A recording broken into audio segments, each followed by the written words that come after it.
আসসালামু আলাইকুম দর্শক বন্ধুরা, ট্রাস্টেড নার্সারি থেকে আমি ইমন আপনাদের সকলকে জানাই আন্তরিক শুভেচ্ছা অভিনন্দন। আপনারা আজকে বুঝতে পারছেন যে কোন বিষয় নিয়ে ভিডিও হচ্ছে। আপনারা দেখতে পাচ্ছেন একটি রেড কালারের একটি ইউফোরবিয়া অর্থাৎ কাটা মুকুট গাছ। আজকে আমি যে বিষয়টি আপনাদেরকে শেখাবো কিভাবে আপনারা এই সুন্দর গাছটির ডাল কেটে চারা তৈরি করতে পারবেন। দেখেন, কিছু কিছু গাছের চারা তৈরি করে রাখা অনেক জরুরি, কারণ এই কাটা মুকুটটি যত সুন্দর ফুল ফোটায় তার থেকে দ্রুত এই গাছটি মরে যায়। কারণ বর্ষাকালে সাধারণত এই গাছটিকে ফাঙ্গাস অ্যাটাক করে, যার ফলে শিকড় দ্রুত পচন ধরে এবং ডগাও অনেক সময় পচন ধরে। তার ফলে গাছটি পচতে পচতে পুরো গাছটি পচে নষ্ট হয়ে যায়। এমন সময় যদি আপনার সুন্দর একটি চারা তৈরি করা থাকে, তাহলে আপনি নিশ্চিন্তায় আবার আরেকটি গাছ নতুনভাবে এমন বড় করে তুলতে পারেন। তো আসুন আজকে পুরো ভিডিও জুড়ে দেখতে থাকুন কিভাবে এই গাছটির চারা তৈরি করি। আর মিস করবেন না, কারণ পুরো ভিডিও জুড়ে আমি আপনাদেরকে দেখাবো কিভাবে কাটবেন, কিভাবে এটি বসাবেন এবং কিভাবে শিকড় বের হলে আপনারা সেটি রিমুভ করে নতুন পাত্রে প্রতিস্থাপন করবেন। চারাটি তৈরি করার জন্য সাধারণত আপনাদের যেটি প্রয়োজন হবে একটি ধারালো ব্লেড অথবা ধারালো ছুরি। আপনারা ভুল করে এই টাইপের কাটা দিয়ে আপনাদের ডালগুলোকে কাটবেন না, কারণ কাটা মুকুট গাছটি নরম হওয়ায় যখন আমরা এই কাটা দিয়ে কাটবো তখন থেতলে যাওয়ার সম্ভাবনা বেশি থাকে। অনেক সময় এটা দক্ষতার কাছে নাও যেতে পারে, কিন্তু আমি আপনাদের সাজেস্ট করব আপনারা এই ধরনের কাটা দিয়ে এই গাছগুলোকে কাটবেন না। এই গাছগুলো কাটার জন্য আমি সাধারণত যেটি ব্যবহার করব ধারালো একটি ব্লেড, ধারালো অংশ, এবং যদি পারেন তাহলে একটু জীবাণুনাশক দিয়ে আপনারা এটিকে জীবাণুমুক্ত করে নেবেন। তারপরে আপনি সুন্দর করে আপনার গাছটিকে ধরুন এবং গাছের গোড়ার দিক থেকে আস্তে করে আপনারা আপনাদের পছন্দ মতো একটি, একবার জালি না, মাঝামাঝি বয়সের একটি ডাল অথবা পুরাতন একটি ডাল আপনারা কেটে নেবেন। দেখুন, আমি খুবই সুন্দর এবং খুবই ভালো সাইজের একটি ডাল কেটে নিলাম।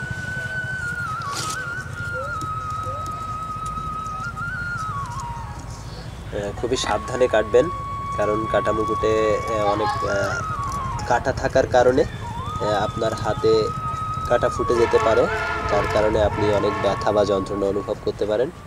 এই জন্য একটু সাবধানতা অবলম্বন করে কাটবেন, অথবা চাইলে আপনারা একটু লম্বা টাইপের ছুরি অথবা চাকু দিয়ে আপনারা গাছটি কাটতে পারেন। আমার কাছে তেমন কোনো ব্যবস্থা না থাকায় আমি ধারালো ব্লেড দিয়েই কাটছি, যে কারণে আমার কাটতে একটু সময় লেগে যাচ্ছে। যাই হোক, কেটে ফেললাম। দেখুন, আপাতত আমি দুইটি ডালই আপনাদেরকে বসিয়ে দেখাবো, কারণ এই গাছ থেকে এর আগেও আমি অনেক চারা তৈরি করেছি। আপনারা দেখতে পাবেন, এই যে দেখেন, এই যে অংশগুলো আগে যেগুলো তৈরি করেছি এখান থেকে কেটেছিলাম। আর অবশ্যই আপনারা একটা কাজ করবেন, এই ডাল কেটে নেওয়ার পরে কাটা অংশে আপনারা ফাঙ্গিসাইড লাগিয়ে দিবেন। ডাল কাটার পরে কাটা অংশে আপনারা ফাঙ্গিসাইড লাগিয়ে দিবেন। আমি এখন একটু করে ফাঙ্গিসাইড নিয়ে এই গাছটিতে লাগিয়ে দিব। দেখেন, এখানে নিয়ে নিলাম। আপনারা সাফ অথবা ম্যানসার যে কোনো একটি ব্যবহার করতে পারেন। এখানে আমি নিয়ে নিলাম সাফ। দেখেন, এটা আমি এখন এই গাছটির সুন্দর করে চারি সাইডে লাগিয়ে দিলাম, তাহলে এই স্থানটিতে আর ছত্রাক অ্যাটাক করতে পারবে না। দেন পচার সম্ভাবনা খুবই কম থাকবে।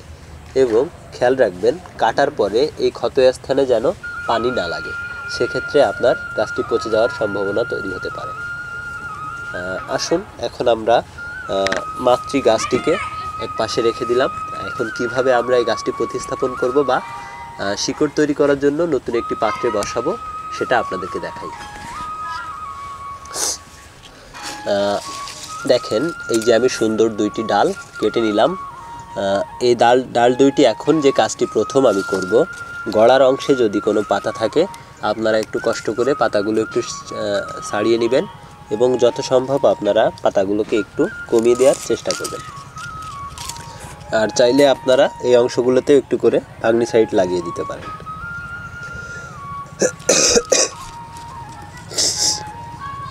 যে স্থানগুলো আপনার কাছে ক্ষত মনে হয় একটু করে ফাঙ্গিসাইড লাগিয়ে দিন। তারপর আপনারা যে অংশটিকে কেটেছেন আপনারা চাইলে আর একটু সুন্দর করে এই অংশটিকে একটু ধারালো কিছুর মাধ্যমে আপনারা সমতল করে নিতে পারেন। সমান করে নিতে পারেন।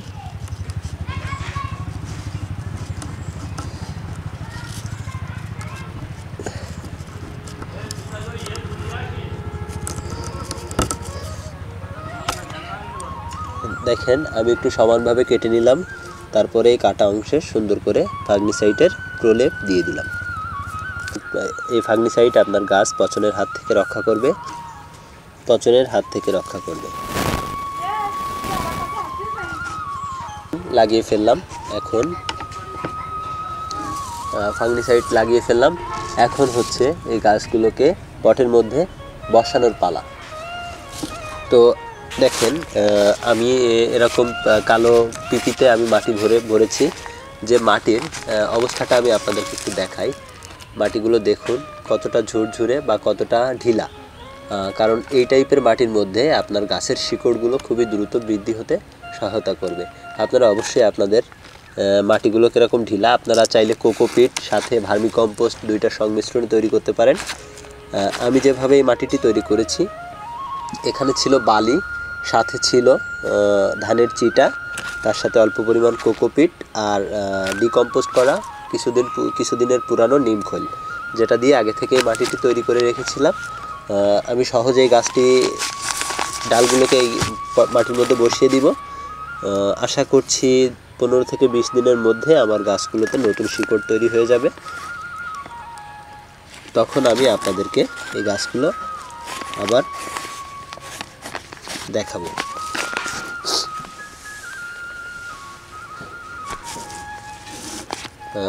আমি আরেকটিও বসিয়ে ফেলছি। সুন্দর করে আপনারা মাটিতে ভিতরে একটি গর্ত করে নেবেন 2 আঙ্গুল দিয়ে। তারপরে আপনারা সুন্দর করে এই গাছটি মাটির মধ্যে বসিয়ে দিয়ে 2 সাইড থেকে হালকাভাবে চাপ দিয়ে মাটিগুলো চেপে দিবেন। দেখেন রেডি হয়ে গেল কত সুন্দর কাটা মুকুট গাছ। এবার শুধু শিকড় চলে আসলেই আপনার সম্পূর্ণ একটি নতুন গাছে এটা পরিণত হয়ে যাবে।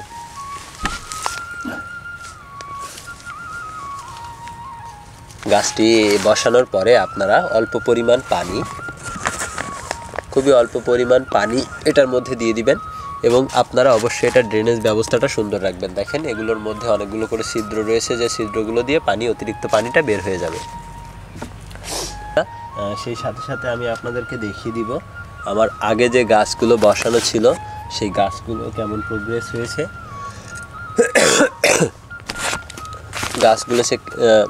ওই পুরানো গাছগুলোতে কেমন রুট এসছে।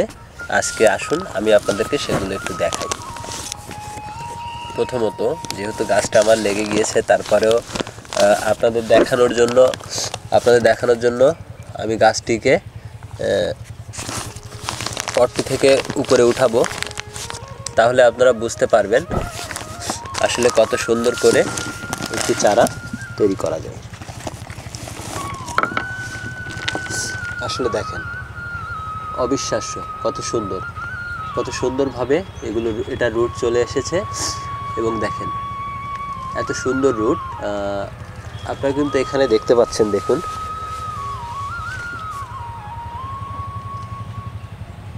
এই যে কাটা অংশ থেকে কত সুন্দর রুট চলে এসেছে, যেখানে আপনারা নতুন একটি গাছ এবং কত সম্ভাবনাময়। দেখুন এত পরিমাণ রুট। অবশ্যই আপনারা একটি সুন্দর ঢিলা মাটির মধ্যে যদি বসান, তাহলে আপনারা এত পরিমাণ রুট সহ আপনারা নতুন একটি চারা তৈরি করতে পারবেন। তো বন্ধুরা, আমাদের ভিডিওটি যদি আপনাদের ভালো লেগে থাকে তাহলে লাইক কমেন্ট শেয়ার করে ছড়িয়ে দিন এবং দেখা হচ্ছে অন্য কোনো পর্বে। ততদিন পর্যন্ত আপনারা ভালো থাকুন, সুস্থ থাকুন। আসসালামু আলাইকুম।